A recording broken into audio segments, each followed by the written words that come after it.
All right, thank you very much. Let me start by thanking the organizers for their hard and very successful work of putting together this conference and also the preceding workshop. We've been having a great time here. Thanks a lot for that.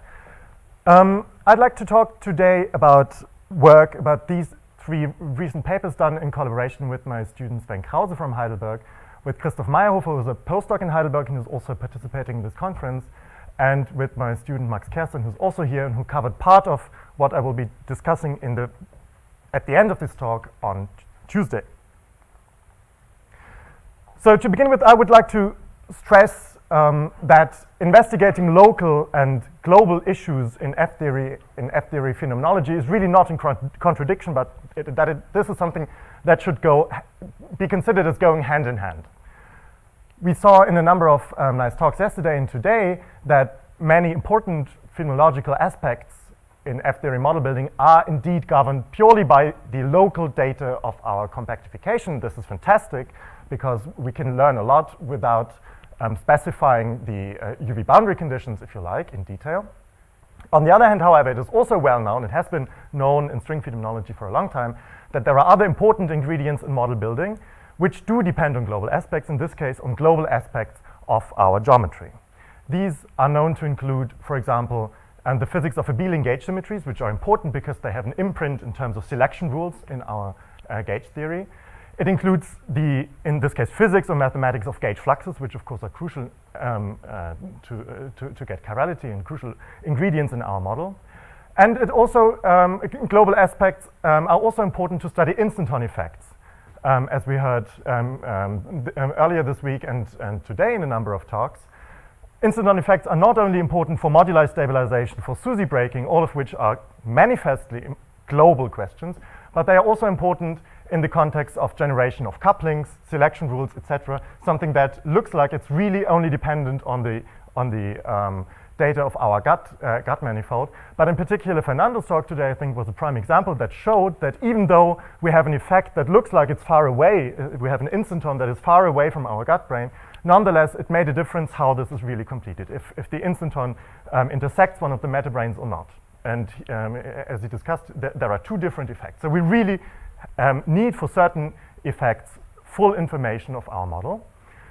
Indeed, this is whenever physics or something depends on stuff that is not localized on our gut brain. This is basically pertinent to all these 3 points. So to address these phenomenological issues in this talk, I would like to go back a step and actually focus more on the geometric aspect of the compactification.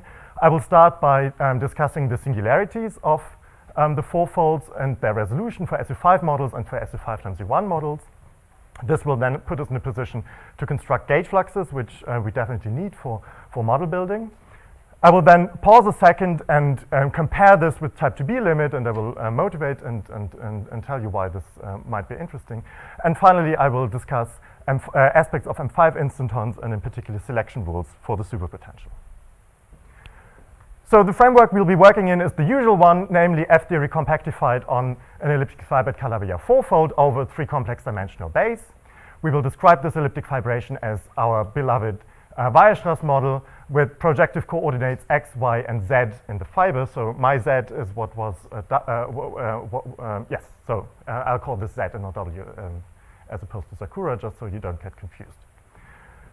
If we restrict 2 models with an SU5 singularity over a particular divisor, w equals to 0 in the base, the gut divisor, then it is useful to actually study the so-called global Tate equation. The details are not so important. What is important is that the complex structure moduli are now encoded in these global sections AI, which depend on the base coordinates, which are sections of the intercanonical bundle on the base. In particular, in order to engineer an SU5 singularity along a gut brain, it is known by the Tate algorithm that one has to constrain these AI in a specific way. The discriminant then factors into 2 pieces, the gut piece and the I1 locus, which contains all the other branes of our model. However, we want to go beyond SU5. We just heard that extra U1 symmetries are important, have important imprints in phenomenology. In order to do that, we actually have to do a major surgery in our model. This is something that cannot be done globally in any way. The simplest example would be SU5 times U1X model, more or less B minus L, so I will not be discussing the Peccei-Quinn type. And it was shown in this paper that in order to get this, we basically have to disallow this term A6 completely in our manifold and get a so-called U1 restricted Tate model, and I will discuss how the U1 comes about. And this is also, I think, interesting for more formal or more general reasons. Okay, so far about part one, the geometry. In addition, we need fluxes. We need gauge fluxes described by MF theory geology, as Thomas reviewed today, in terms of a G4 flux, an element in H22 of our Calabi-Yau fourfold, subject to the extra constraint that it must have one leg along the fiber, so we can't take any four forms, we need to take four forms which are orthogonal to two base devices and also to the fiber. So it is here that essential information about the geometry, global information about the geometry really comes in, because we need to know this fourth cohomology group, which is a very complicated object. It is known in general terms that for a Calabi-Yau fourfold, H22 splits into two pieces, the so-called primary vertical subspace and the rest, the orthogonal complement of this. And correspondingly, there are two types of fluxes which also have rather different properties. H22 vert, the vertical piece, is contained or spanned by elements, by four forms which factor into wedges of two forms. Correspondingly, the resulting fluxes are called factorizable fluxes, and it is these factorizable fluxes that we really need the resolution procedure for in detail, because we need the two forms that we get by this resolution to write down those fluxes.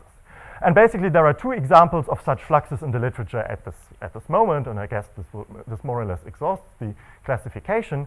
On the one hand, whenever we have a U1 symmetry in our theory that is not, no, this is actually not true. Whenever we have a U1 symmetry in our theory, a massless U1 symmetry, then this will give rise to corresponding gauge flux, and this gauge flux will be in this space, and we will discuss this. In addition, there can be fluxes that are not associated with U1 symmetries and nonetheless are factorizable in this sense. I will discuss, or I will quickly review these. I was assuming that Sakura had done this. These are extra special fluxes called spectral cover fluxes. They were a little bit of a headache because we didn't know how to actually interpret them in brain language, but I will discuss this in a second. And finally, there is then all the rest, the non-factorizable fluxes. These fluxes, these horizontal fluxes, are considerably more complicated to get. They are also the more generic fluxes in the sense that there are far more of those in H22 than of those. They were pioneered in this paper, and we discussed them in the SU5 context in this paper. The good news, though, is that for model building applications, H22 vert is oftentimes enough for our purposes. We'll see this. So I motivated the necessity to resolve singularities because we need to construct fluxes. And indeed, with this motivation and also the motivation of making contact with an effective action, as beautifully described by Thomas today, with this motivation in mind, indeed the resolution of the SU5 singularities in our F-theory gut fourfolds was tackled early on, as early as in 2009. And the first examples with completely resolved fourfolds were given in a toric context, in the context of elliptic fibrations of a specific torically embedded basis. Indeed, since then, a lot have happened in this field, and there is a large number of examples of this particular type constructed. And I should really point out once again that these models are completely resolved in codimension 1, in codimension 2, and in codimension 3. Irrespective of that, and thank God there was a lot of renewed interest in resolutions beginning in the past year, the motivation was to get an explicit handle on the singularities, in particular in codimension 2 and in codimension 3, which these singularities had been resolved, but this resolution was not, this particular structure of this higher codimension object wasn't made completely manifest in these works. And as of now, there are three, I guess, more or less independent, but definitely equivalent approaches to this problem. Sakura quickly discussed their approach of algebraic resolution by blow-ups and small resolutions. I will focus on our approach, which is an algebraic resolution by a sequence of blow-ups. And Grimm and Hayashi refined the toric resolution procedure and also got the same results. So the analytic resolution of singularities.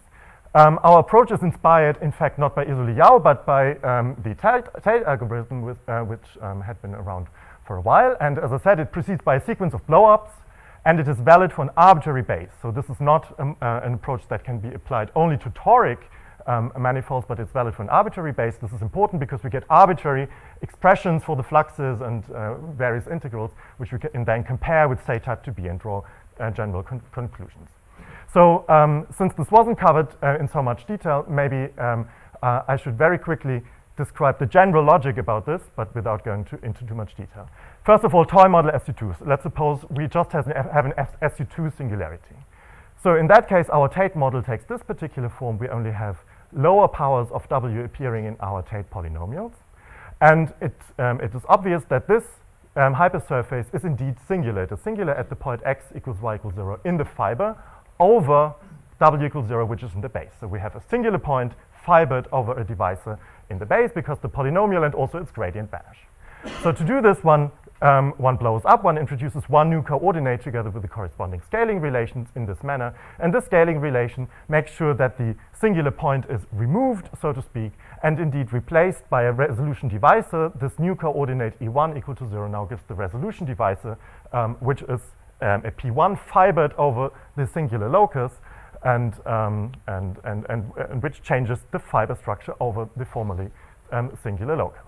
And the result fourfold we then get simply by plugging this into our original equation. So this can all be done very explicitly. In order then to go on to SU5, we have to restrict our Tate polynomials even more. After one step, we are basically not done yet. There are singularities remaining. So one needs to perform a sequence of 4 blow-ups altogether, but the details change a little bit, but in fact it's the same thing again. We get 4 new coordinates corresponding to 4 new resolution divisors. So H11 increases by 4, and therefore also we get the possibility of extra fluxes. Now this was SU5, but we don't only need SU5, we need SU5 times U1 for the reasons I discussed. So to get this extra U1 factor, we have to switch off the term A6 completely.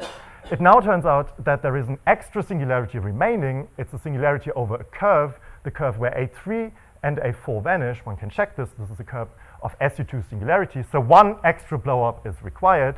One blows up in this fashion now, and again gets a new resolution divisor. This resolution divisor now is very different from the ones we had before because we were blowing up over a curve. It is a new section. In other words, a copy of the base, which is isomorphic to the base, except for the fiber over this singular curve where we have a P1 inserted. So the messages after resolution, we get 4 plus 1 new divisors, 4 from the SU5, 1 from the U1, and we will use these to construct fluxes. Very quickly, Sakura beautifully captured this, discussed this already. These resolution divisors, the one that come from the SU5, have the property that they are IP1 fibered over the original surface. They intersect like the Dynkin diagram of our affine gauge group. In higher codimensions, some of these P1s actually split and form affine Dynkin diagrams of various other groups with a few surprises in higher codimension, which, however, are not so important. And indeed, one can now form various combinations of these P1s and identify them with the various weights of the different representations localized on those curves. Altogether, this gives us in codimension 2 a surface, namely a set of P1s fibered over this original curve where the splitting happens. And these surfaces are then the meta surfaces on which M2 branes are localized. Okay, and here again a cartoon from our paper. So here we have the SU5 with this SU5 fiber enhancements to SO10 and SU5 over various curves. But then in addition, we have this curve of SU2 singularity. This is non-local. It's not on top of the gut plane. It goes away. Here we have this extra SU2, and this symbolically represents this extra section, if you like. Okay, so why actually, I told you that we get this extra S divisor and after setting A6 equal to 0, but what does this have to do with U1s? I didn't tell you at all. So to see this, one again has to go into the M-theory picture and recall that U1s in the effective action arise from expanding the M-theory 3 form in terms of two forms which are not in the base and not entirely in the fiber. So all new elements of two forms that we get by this resolution procedure automatically give rise to new U1s. 4 of these are the Cartan U1s of our SU5. These are boring, but we now have one extra two form, which is the dual to our extra resolution divisor, and this is the one which corresponds to this extra U1x. In fact, one cannot take S itself. One has to take certain linear combinations involving also the fiber, the intercanonical class, and suitable combinations of these EI to normalize the U1 properly. This is just a detail. And at the end of the day, this extra resolution gives us an extra U1, and the various metastates that we have pick up U1 charges. These U1 charges can be computed. They are given by this two-form dual to this combination of resolution devices over the P1 corresponding to the meta curve on which the M2s are wrapped. And let me point out in particular that apart from the SU5 meta, we now also have one singlet here. This singlet is localized away from the gut brain. It is manifestly non-local. It can play important roles, for example, as neutrino candidates in the context of SUSY breaking, etc. So these are extra singlets that are directly and reliably computed in this context. So we have the extra U1. What about now the flux? Finally, the flux. As soon as we have the U1, we almost trivially get the flux, namely just the flux associated with the U1, just like in type 2b. We simply take a wedge product of a 2 form on the base and this extra resolution 2 form. And this is just of the type, as I advocated, as a factorizable flux in H, 2 vertical. The importance of this flux, of course, is that, among other things, it induces chirality. Thomas described how to justify that the chirality of a given representation really is given by the 4-form flux integrated over this meta surface. Now, with this machinery, one can actually compute this explicitly. One can perform this computation. What one gets is that the chirality is just given by the flux in the base over the curve in the base times the charge. And this is exactly the same formula that we know very well also from type 2b. So we have reproduced this to a very simple general formula, and things are just like in type 2b. This is in particular important because it now gives a reliable computation of charged singlets away from the SU5 brain. And in fact, by comparing this approach to the previously developed semi-split spectral cover approach, we found that indeed the global geometry accommodates corrections which are not taken into account correctly in the split spectral cover. The reason is that the split spectral cover is insensitive to all the classes that happen away from the gut brain. So in the split spectral cover formula, one got manifestly wrong expressions which are corrected. And in this sense, one really needs the global details. So one can now play all the games with these fluxes that we love and enjoy from model building with brains. Quantization is a surprisingly complicated question that was virtuously and fantastically solved by Colin Savelli. We heard a nice talk on that. One can compute the D3 and M2 tadpole explicitly and as a general expression that depends on the gut brain and the intercanonical class on the B on the base. One can compute the D term, so the supersymmetry condition, thank you, with basically the same expression. And once one has this, one can easily construct globally defined examples, say 3-generation models in this context, in concrete 4-folds, because the base, once again, was arbitrary. We can just take it, for example, from Christoph's list or from the list we had produced previously. And even more, one can now go ahead and classify the possible fluxes in the setup, not only for SU5, also for other SU-N gauge groups. We did this in this work and basically confirmed the spectrum, this pattern. So far I've been discussing only F-theory and M-theory. Now let us go back one step and ask, how does this compare to the type 2b limit? So you might ask, now that we finally have F-theory, why bother about 2b? Well, irrespective or independently of our personal romance with intersecting brains, it is certainly useful to check if the intuition that we have and that we have about brain models from the type 2 perspective, if this intuition is still correct or if it is misleading in F-theory. And I learned yesterday in Mariana's talk how to give the answer by posing the question. So indeed, it is possible to basically use and stick to the intuition from type IIB, as we will see now. Namely, one has to consider now as a nice exercise the Zen limit of this U1 restricted Tate model. The Zen limit is defined as type IIB compactification on a Calabi-Yau threefold, which is the double cover of the F-theory base. There is a problem here, namely in the presence of an E6 point, which is something inherently F-theoretic, there is a global obstruction to taking this limit smoothly. This just means that there are certain models which do not have the E6 point. These are non-generic models, and these correspond to the uplift of type IIB models. The generic F-theory model with this E6 point does not correspond to a smooth type IIB model, just as expected. So whenever we want to compare now with type IIB, we have to make sure that this E6 point is absent. So again, this is just for the sake of this comparison. This translates into simple topological constraint that one has to fulfill. And the downlift of this to type IIB is then nothing other than just a model with U5 times U1 gauge group, so the gut brane and an extra U1. And note that, as always in type IIB, we get one extra U1 from here. So this is then the setup, gut brane and its orientifold image, extra brane and its orientifold image, U5 times U1.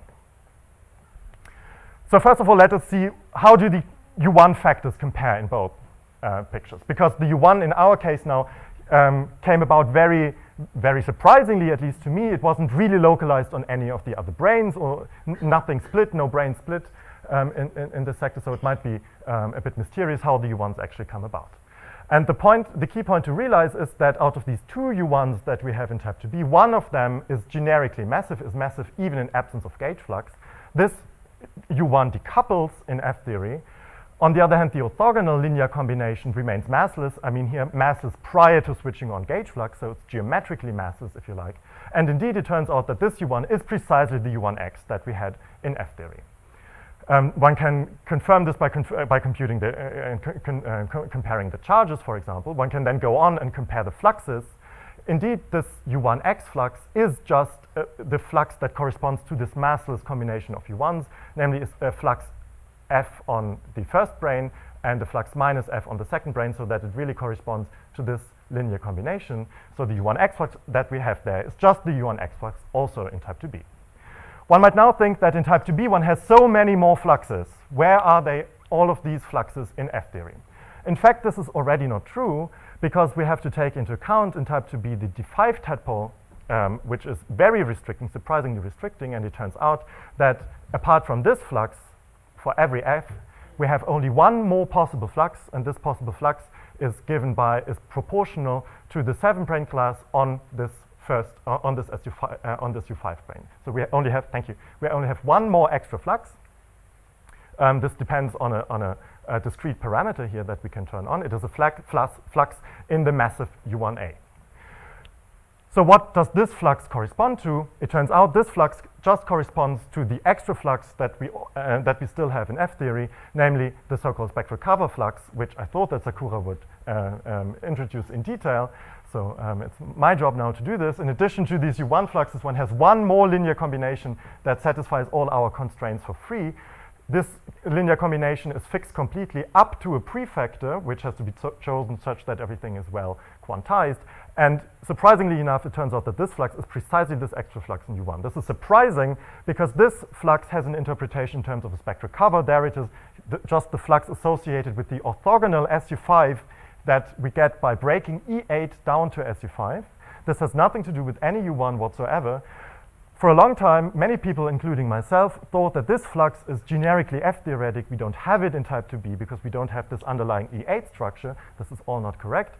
The flux is just the flux that we have in type IIB. So things are just the way the way we are used to them, except that they might come in slightly different clothes.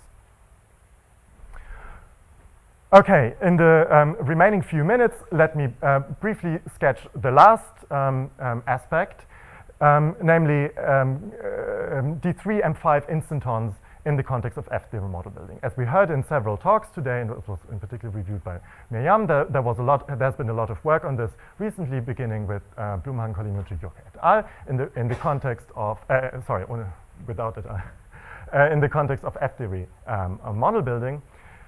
In our work, we analyze two aspects of these M5 instantons, the M5 partition function and their comparison with, or the structure of the M5 partition function and comparison with D3 instanton limit, and the bearings of gauge flux on M5 instantons, which is important. On the first part, I really don't want to spend too much time now because this was discussed in detail in the talk of Max Kerstan. Basically, we're in the framework of an M5 instanton that wraps a vertical device, so the base and the elliptic fiber over this. These are hard to describe because they host self-dual two forms with chiral two forms with self-dual three-form field strengths. One can, however, define an auxiliary action and determine and compute the corresponding partition function. This partition function has a classical piece, a sum over the three-form fluxes, and a quantum piece. This quantum piece carries a lot of moduli dependence, which is very hard to get in this context, but what is simple to, or relatively simple to get, is to perform this classical sum. This, in fact, was outlined in these papers and in much more detail in this paper, and we applied this now in the F-theory context, computed this classical piece, and found perfect match with the sum over instanton fluxes that had been introduced previously in this paper for O1 E3 instantons. Second, what happens now to M5 instantons in the context of G4 flux?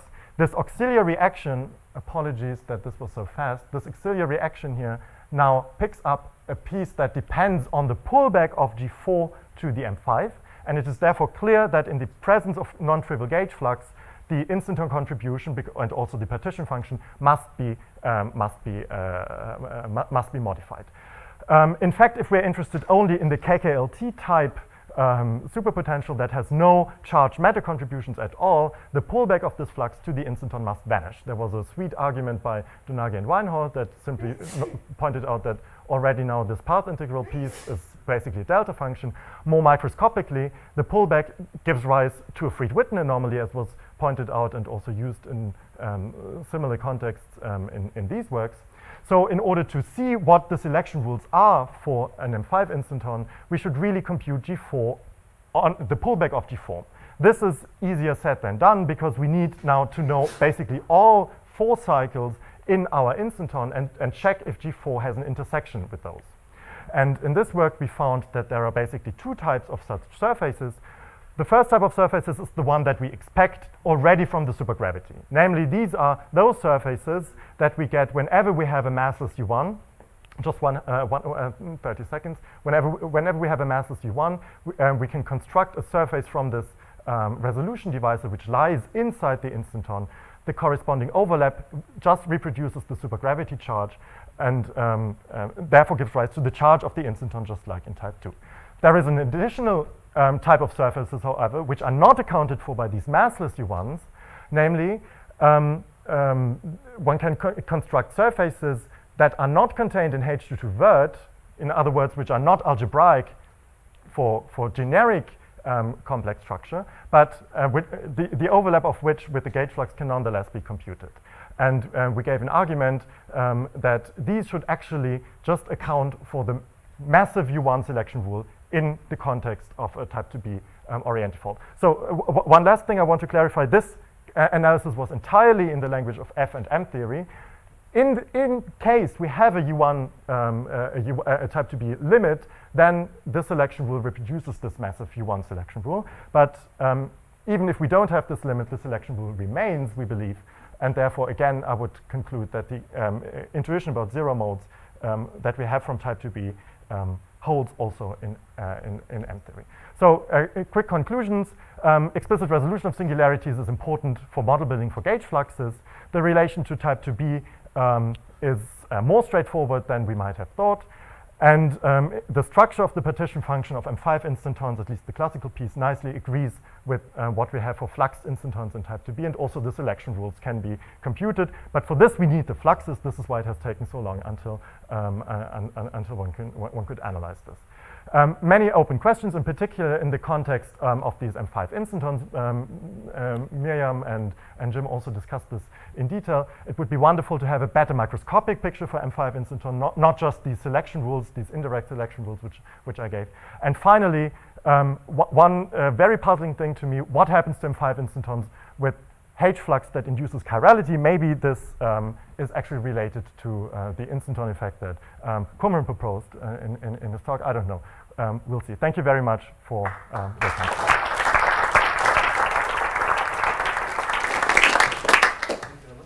Questions?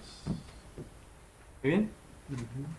Yeah, you hope to develop techniques to get information on vector pairs, not just on the Carolinda. So these vector pairs will be present in this quantum part of the partition function. Basically, the vector pairs they could be thought of. So in this picture, this is a bosonic picture, if you like. Here we really integrate over the bosonic fluctuations, but this integral here is indeed in structure exactly the same integral that we would encounter also in type IIB. There were a nice series of papers by Baumann et al. Which showed that the one-loop correction to the gauge kinetic function precisely reproduces this information on vector like zero mode. So whenever a brain touches or hits, we get a zero. The same thing happens here, and we believe that in this approach, it should come out of this factor. We haven't made this explicit because we're not working in a model with heterotic duality or what. But I suppose that is hidden in there, but I agree that it's very hard to make explicit now, in particular in a geometry, probably hopeless by this approach. Questions?